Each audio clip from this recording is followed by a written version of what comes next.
Bom dia a todos, meu nome é Pedro Telhado e venho-vos falar em nome da Astatec sobre a importância da luz nas nossas vidas.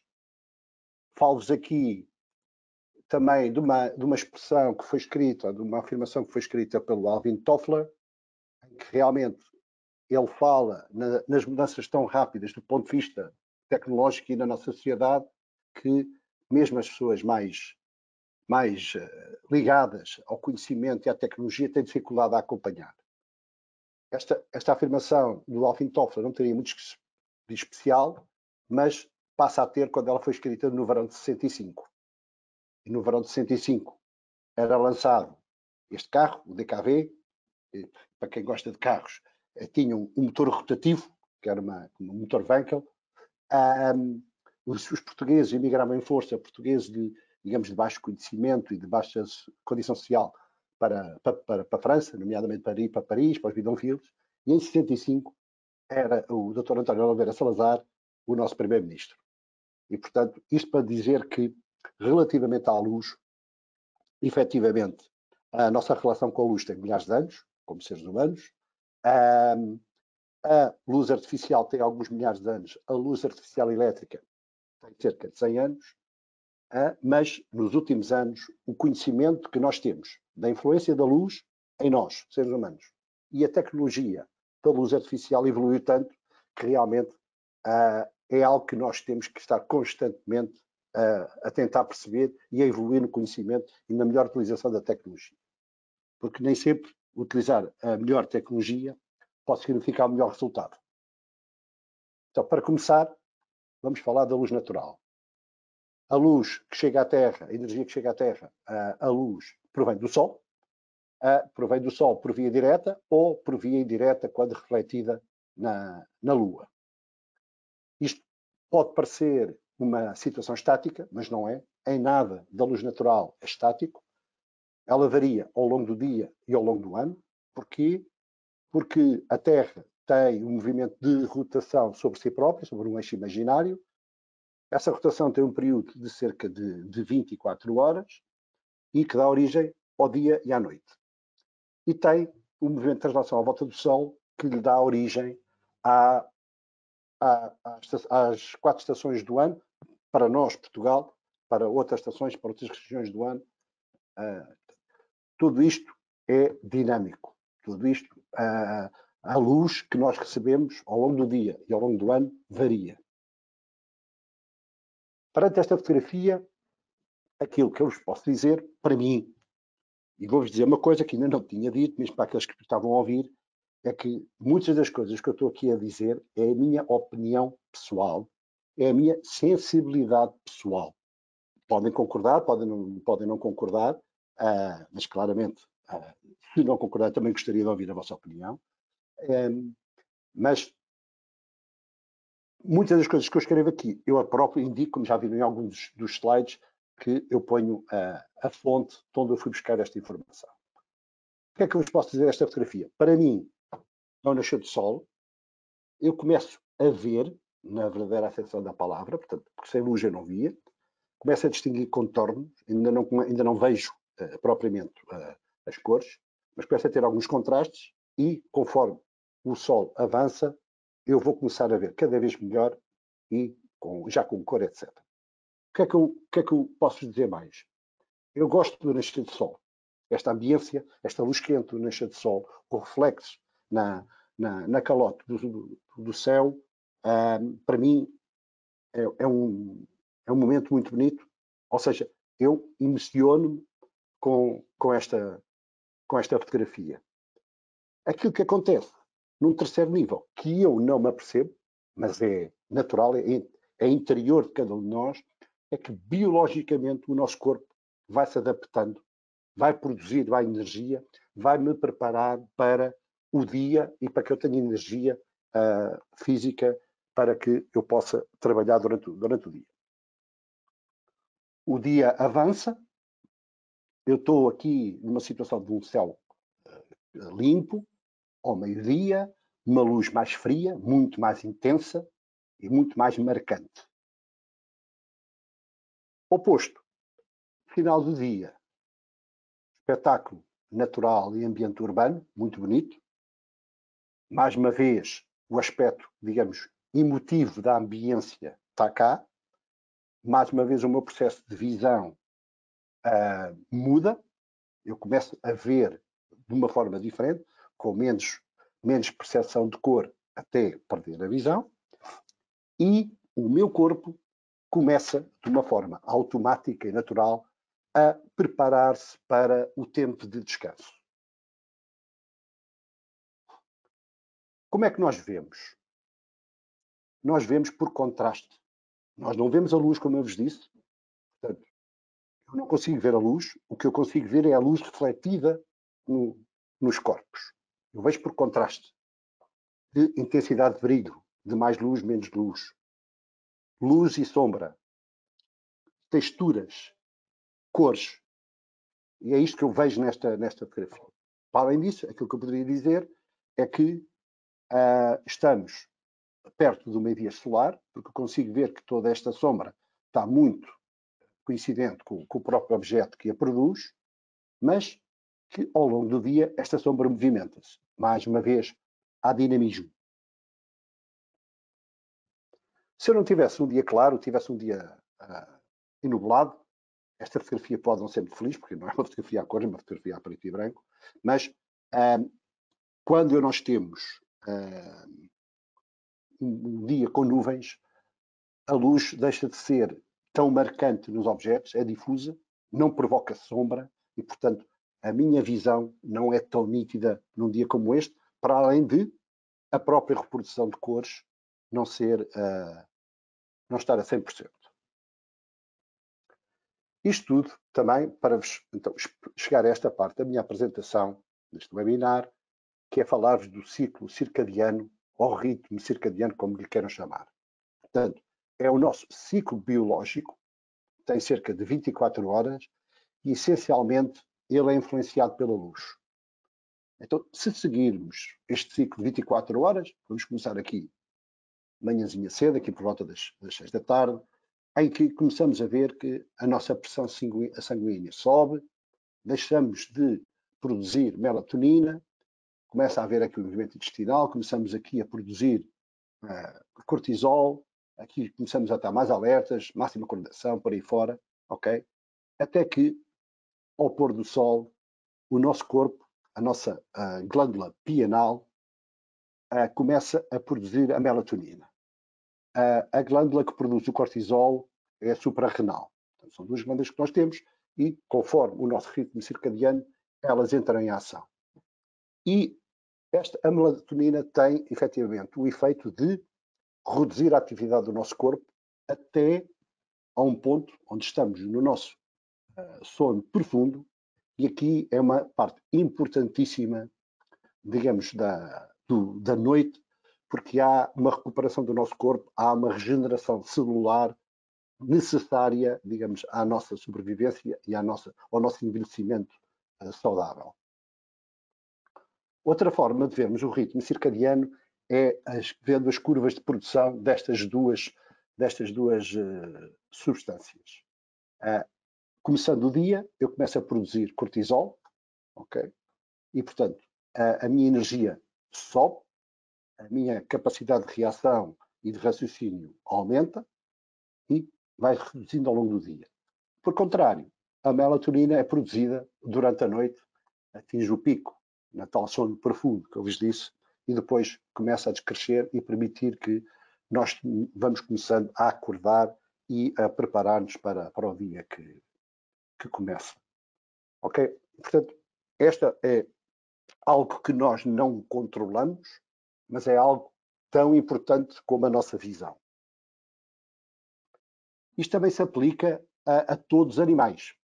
Portanto, há vários estudos, neste que eu me deparei e tive a analisar da Universidade de Cambridge, por este neurocientista Akhilesh Reddy, em que realmente ele tem estudos em que todos os animais têm o seu ritmo circadiano, o seu ritmo biológico, diferente da raça para raça, mas todos têm este ciclo circadiano que tem a ver principalmente com a luz.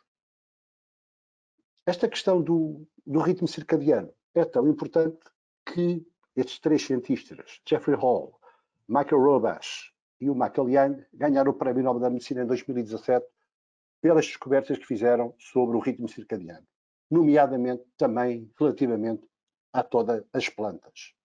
Ou seja, da importância que eu vos falo da luz, a questão que não tem a ver com a nossa visão é fundamental para que o nosso desenvolvimento como seres vivos, a nossa envelhecimento natural surja. E, portanto, aquilo que eu já falei é luz natural. Para que serve? Para ver, obviamente, para interagir, para emocionar. Portanto, as ambiências de luz, os ambientes que cria, mexem connosco. E depois tem realmente toda esta questão do ritmo circadiano, estas reações biológicas que são fundamentais para a nossa vida. E então, iria passar à segunda parte da minha apresentação, falar da luz, mas da luz artificial, aquela que é produzida e controlada por nós, seres humanos. A luz artificial, até há muito pouco tempo, era usada para ver, e exclusivamente para ver, e não sabia-se mais nada. Hoje em dia sabemos que, ou mesmo como a luz natural, ela serve para interagir, para emocionar e tem influência no nosso ritmo circadiano. No webinar da manhã fazia uma pergunta que era realmente o que é que acontece a espaços que são usados 24 horas. A nossa sociedade hoje em dia vive 24 sobre 24 horas e, portanto, é uma questão complicada, é uma questão que, inclusive, está a ser objeto de muitos estudos, mas realmente há, digamos, aspectos muito negativos de quem, por exemplo, faz vida noturna. Tem o seu ritmo circadiano alterado, muitas vezes influenciado por um ritmo circadiano de uma luz artificial, e sabe-se hoje em dia que a propensão para o cancro da mama, para a questão das diabetes e para outras patologias que têm a ver, efetivamente, com a alteração deste ritmo circadiano. Ora bem, eu já falei de ambiências.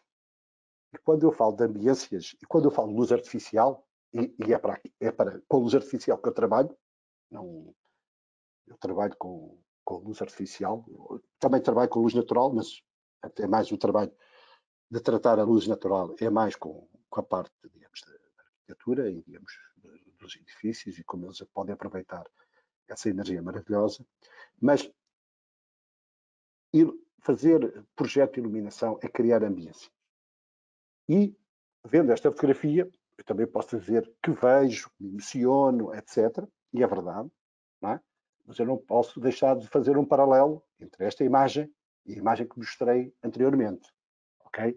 Portanto, pouca luz, uma luz quente, ok? Portanto, há aqui umas tonalidades, digamos, de vermelho, e, portanto, tudo isto tem a ver com o que é que nós queremos do ambiente. Logicamente que, ao iluminar esta sala de jantar, presumo um restaurante, que isto será para um jantar a dois, um jantar romântico, etc. Voltando um pouco aqui à luz natural e da forma como ela nos chega do Sol, digamos, o espectro de energia que nós recebemos, só uma pequeníssima parte é que é chamada a luz visível. A tal que é visível, mas que eu vos digo que vocês não conseguem ver. Okay? Mas nesta pequenina parte está todo o espectro de cores que nós conhecemos. Okay? Portanto, isto é analisado em termos de comprimento de onda e o olho humano consegue ver desde os cerca de 360 nanômetros até aos 760, 780 nanômetros. Portanto, nós vemos desde os violetas até aos vermelhos. Para comprimento de ondas menores, temos ultravioletas e depois outras radiações extremamente nocivas, ok? E, portanto, raios gama, se nós estivéssemos expostos ao raios gama, digamos, morreríamos em poucos segundos. E depois o infravermelho, que é uma energia que nós, seres humanos, não vemos, mas há animais que a veem e que, digamos, sentimos o calor. Isto para vos dizer que quando nós falamos, digamos, da luz natural, ela tem de uma forma muito uniforme todo o espectro de cores, e daí nós dizemos que quando nós estamos num dia claro de sol, nós conseguimos ver as cores realmente como elas são.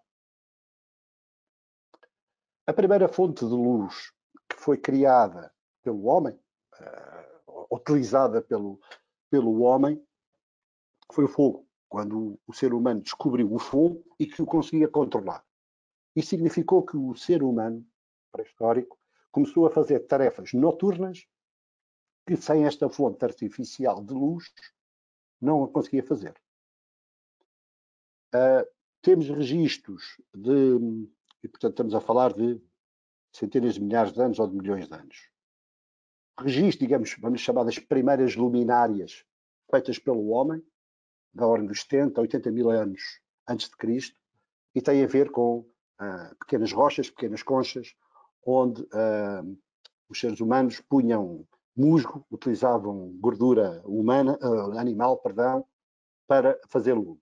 E evoluiu até aos dias de hoje, até que no final do século XIX, Thomas Edison produziu a primeira lâmpada incandescente, que vemos aqui do lado esquerdo, em que depois evoluiu para, digamos, uma forma mais convencional, que, como nós a conhecemos, ou alguns de vocês mais jovens quase não a conheceram, porque depois só se fala em LEDs.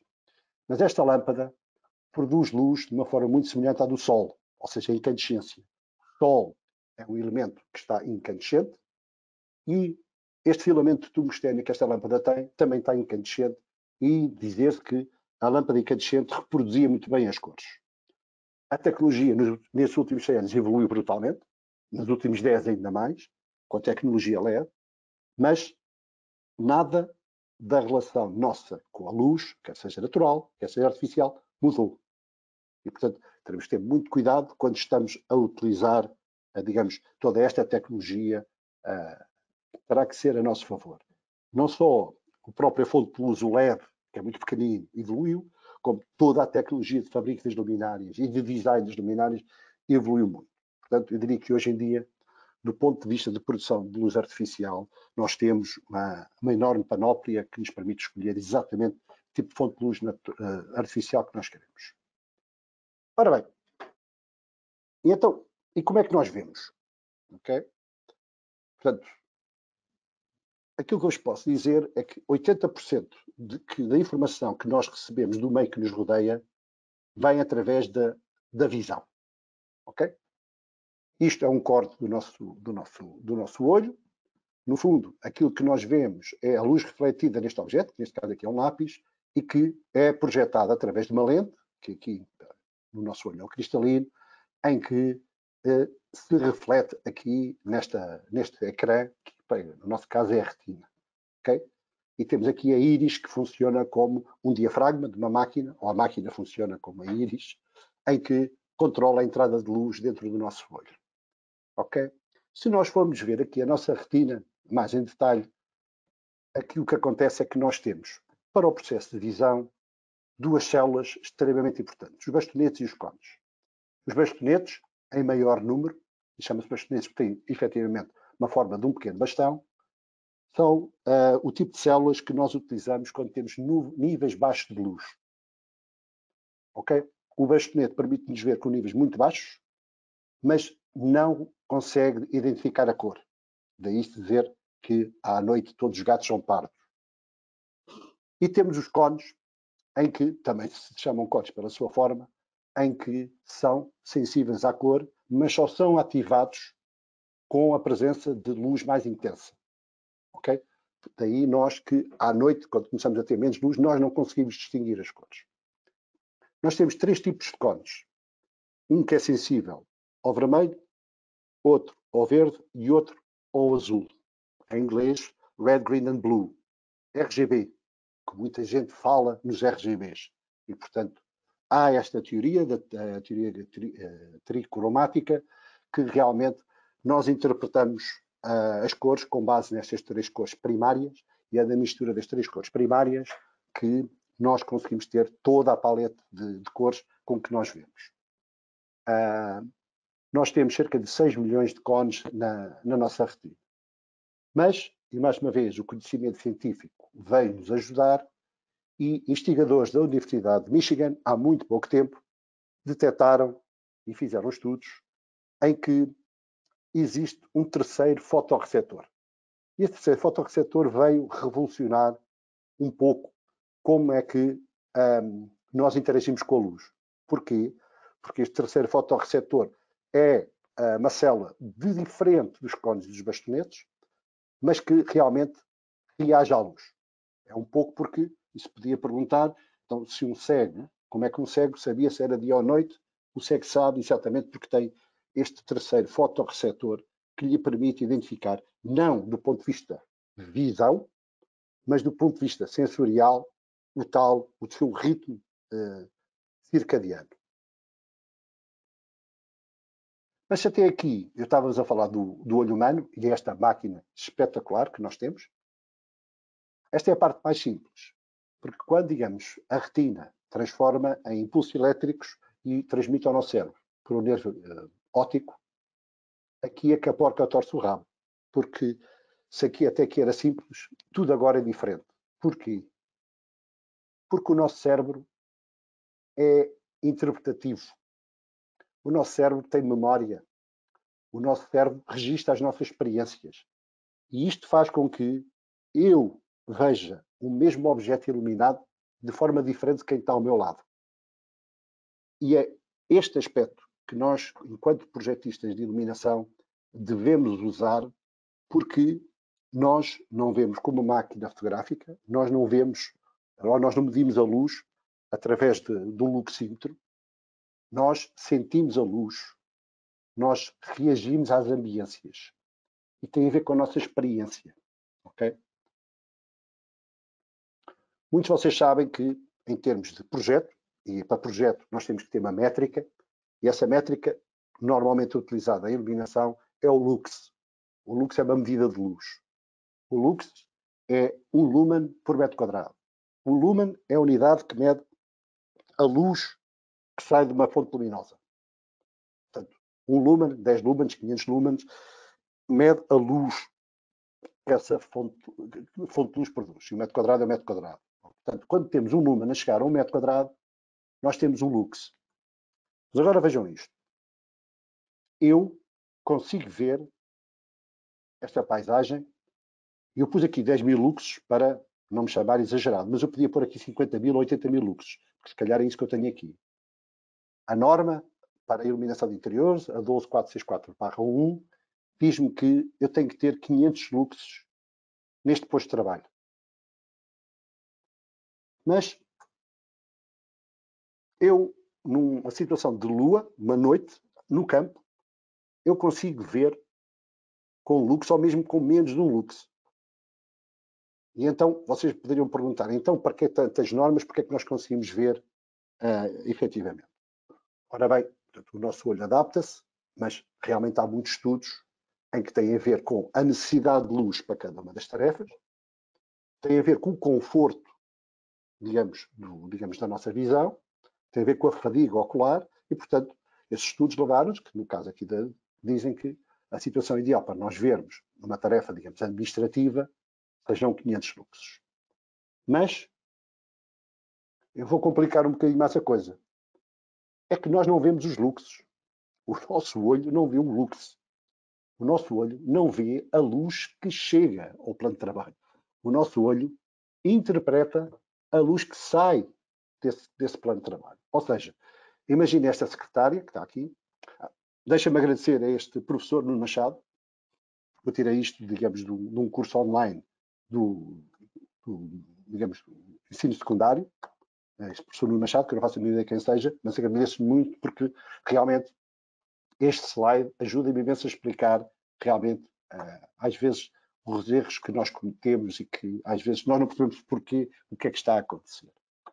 Imagina que esta fonte de luz que está aqui produz 500 lumens, a tal quantidade de luz. E se esta secretária tiver 1 metro, eu tenho 500 lumens a dividir por 1 metro, ou seja, eu tenho 500 luxes. Mas, atenção, o que este professor Nuno Machado chama de triângulo de visão que eu posso lhe chamar um triângulo amoroso, é que o processo de visão tem que ter sempre 3 elementos. A fonte de luz, o receptor de luz e o nosso olho. E nós vemos a luz refletida. É daqui para aqui que nós vemos. Então, eu posso lhes dizer, eu tenho aqui 500 luxes, mas eu tenho este livro que está aqui em branco. Logicamente que o branco reflete mais luz, reflete bastante a luz, e eu, portanto, eu vejo bem.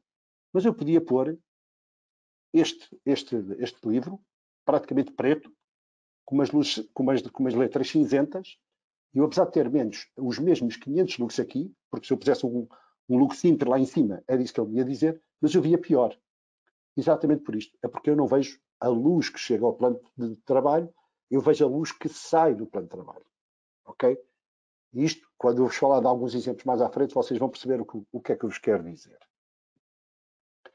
Mas a luz, e do ponto de vista daquilo que eu vos falei do cérebro, ainda tem mais, tem aspectos culturais. Podemos falar do Yin e Yang, da filosofia chinesa.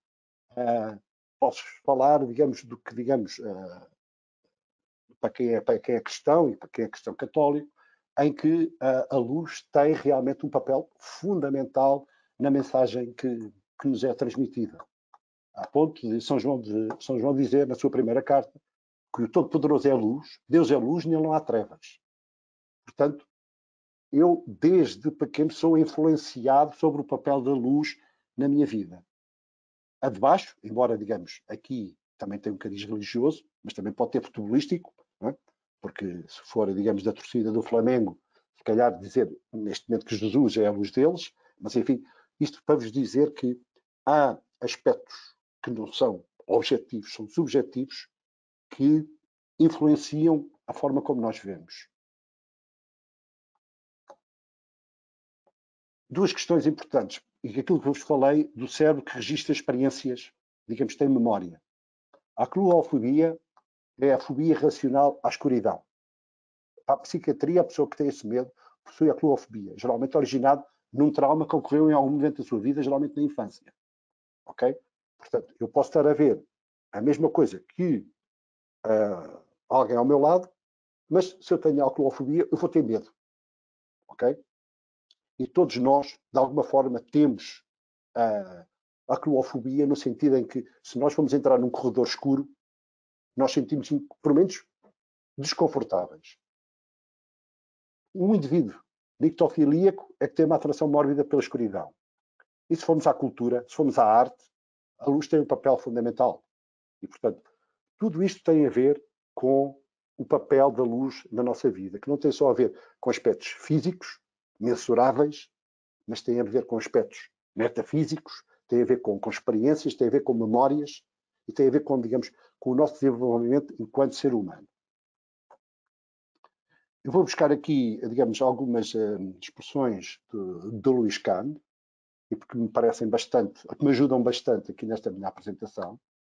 A luz é criadora da matéria e o propósito da matéria é projetar sombras. A luz, juntamente com a sua antítese direta, a sombra, é a chave mestra da impressão estética da arquitetura, mas também da sua utilidade, porque sem ela não podia ter uso. Sem ela, o arquiteto não imaginava. Para a luz estar presente, para a tornar sólida, é preciso existir sombra. A combinação adequada da luz e sombra costuma despertar na arquitetura a capacidade de comover profundamente, costuma arrancar-nos as lágrimas e evocar a beleza e o silêncio. Vou utilizar aqui algumas imagens, principalmente que é mais do lado da arquitetura. Esta não precisa de apresentações, como os arquitetos japoneses. Eu penso que esta não estou seguro, mas deve-se a Le Corbusier. E esta aqui, mais atual, é o Museu do Louvre, em Abu Dhabi, do Jean Nouvel. Em qualquer uma delas, a luz é muito mais que visão. Tem todo um aspecto cultural, emocional, de criação de uma ambiência própria, com o objetivo que o arquiteto quis dar a este espaço. Mas também a tecnologia tem as suas coisas negativas. Então veja-se, o nosso olho é muito eficiente, nós somos um ser muito inteligente, mas ele não consegue distinguir entre o sol e um ecrã de um telemóvel, de um iPad, de altíssimo brilho. Isto significa que esta criança que se calhar já devia estar na cama e a dormir, está a ver algo no telemóvel. O cérebro vai interpretar que ele está aqui. Ou seja, não está a produzir melatonina. Está a empurrar esta curva para a direita.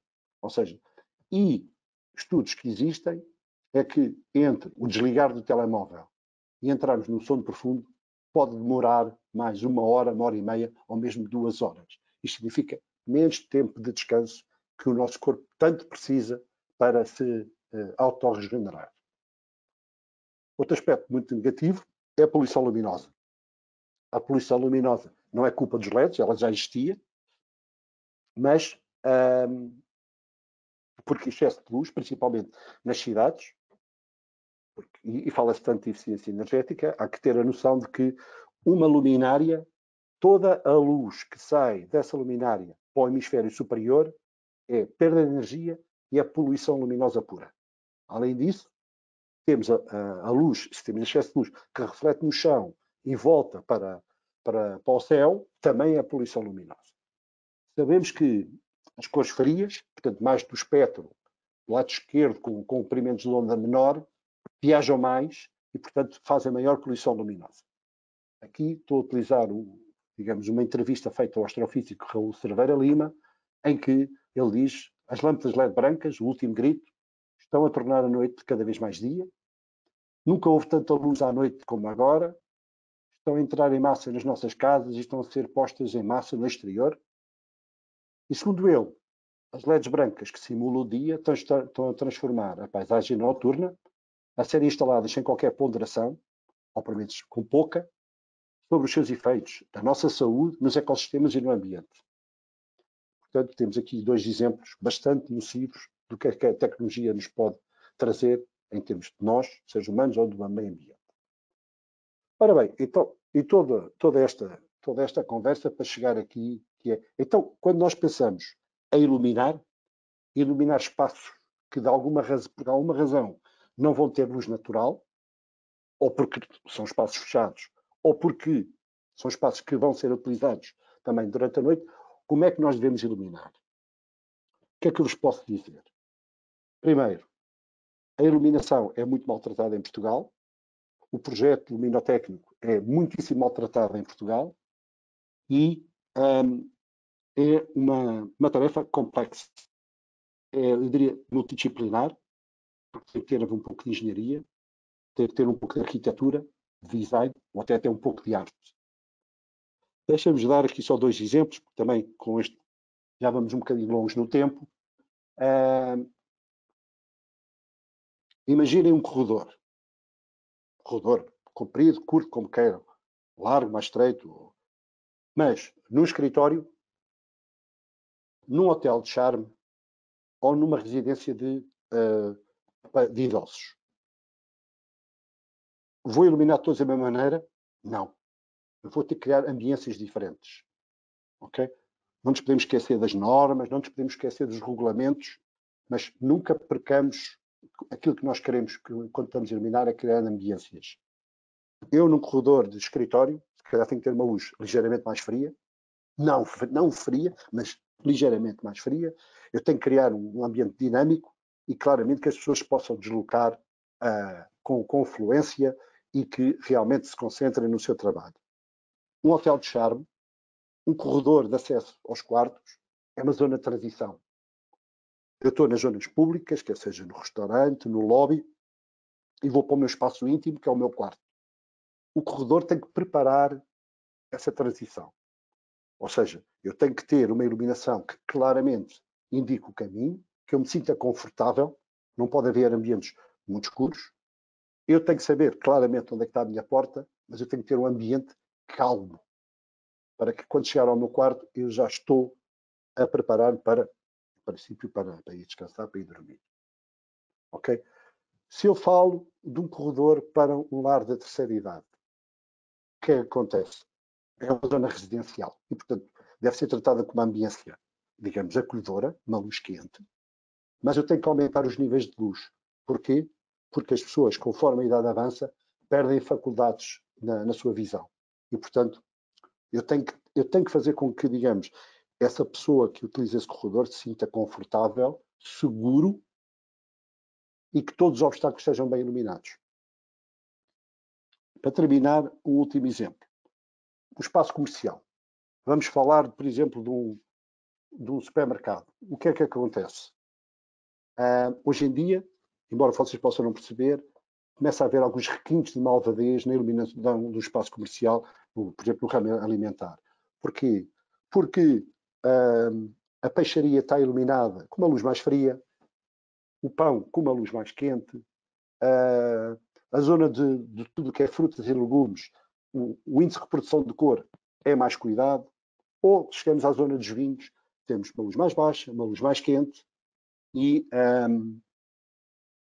onde permita a que, digamos, o cliente possa parar, ter mais tempo e escolher um vinho mais caro. Ok? Portanto, quando nós estamos a falar em projeto de iluminação, não nos esqueçamos, logicamente, que há métricas, há normas e regulamentos que temos que respeitar, mas, essencialmente, nós estamos a projetar para as pessoas que vão utilizar esses espaços e as pessoas veem, emocionam-se e precisam da luz no seu ritmo biológico. Se nós não nos esquecemos disto, certamente estaremos a fazer um bom projeto de iluminação. E com isto termino aqui a minha apresentação. Peço desculpa, mas gastei um pouco mais de tempo que o previsto.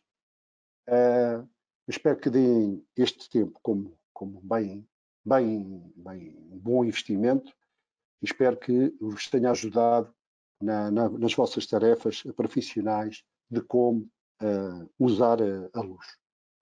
Resta-me agradecer. Fiquem todos em casa, fiquem bem e que muito obrigado pela vossa atenção.